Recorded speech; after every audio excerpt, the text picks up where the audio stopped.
आज कोल्हापूर शहर जिल्हा महिला काँग्रेसतर्फे माजी नगरसेविका भारती पवार यांनी पत्रकार परिषद घेऊन प्रशासनावर आणि विरोधकांवर जोरदार टीका केली। विशेषतः थेट पाईपलाईन योजनेवरून आमदार सतेज पाटील यांच्यावर होणाऱ्या टीकेला जोरदार प्रत्युत्तर देत पाणी महापालिकेपर्यंत आणण्याचे कार्य सतेज पाटील यांनी पूर्ण केले।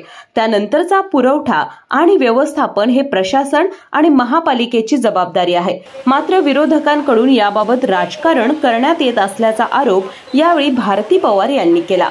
महिलांसाठी तातडीने स्वच्छतागृहांची उभारणी, स्वयंचलित स्वच्छतागृह प्रकल्पाची अंमलबजावणी, 108 कोटी निधीबाबत सविस्तर माहिती जाहीर करणे, महिलांसाठी कार्यरत महिला अधिकाऱ्यांनी अधिक संवेदनशीलता दाखवावी, महापालिकेच्या कामकाजात पारदर्शकता आणावी, अशा मागण्या कोल्हापूर शहर जिल्हा महिला काँग्रेसतर्फे पत्रकार परिषदेत करण्यात आल्या। यावेळी बोलताना महाराष्ट्र प्रदेश काँग्रेस सचिव भारती पवार म्हणाल्या, या पत्रकार परिषदेच्या निमित्तानं महानगरपालिकेच्या प्रशासनाला आम्ही सांगू इच्छितो की येणाऱ्या दसऱ्यातील नवरात्रापूर्वी या शहरामध्ये इको फ्रेंडली स्वच्छतागृहाच्या निर्मिती झाल्या पाहिजेत, भटक्या कुत्र्यांचा बंदोबस्त झाला पाहिजे, कचऱ्याचं विघटन व्यवस्थित झालं पाहिजे, रस्त्याच्या सुधारणा गतीनं केल्या पाहिजेत आणि हे जर ते करणार नसतील तर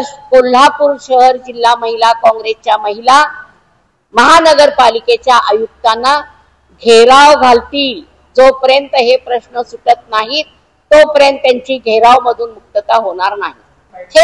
थेट पाईपलाईन योजनेच्या संदर्भात महानगरपालिकेचं कुठं चुकतंय, महानगरपालिकेच्या टाक्या बांधण्याचं काम कुठपर्यंत आलेलं आहे आणि पाणी योजनेमध्ये गोंधळ घालणारे अधिकारी कोण आहेत यांची निपक्ष चौकशी झाली पाहिजे आणि त्या दोषी अधिकाऱ्यांना निलंबित केलं पाहिजे, ही सुद्धा माझी मागणी आहे। यावेळी सरलाबाई पाटील, वनिता देठे, वैशाली महाडिक, संध्याताई घोटणे, पूजा आरडे, वैशाली जाधव, उज्ज्वला चौगले, अलका सनगर, मंगल खुडे आदी महिला उपस्थित होत्या।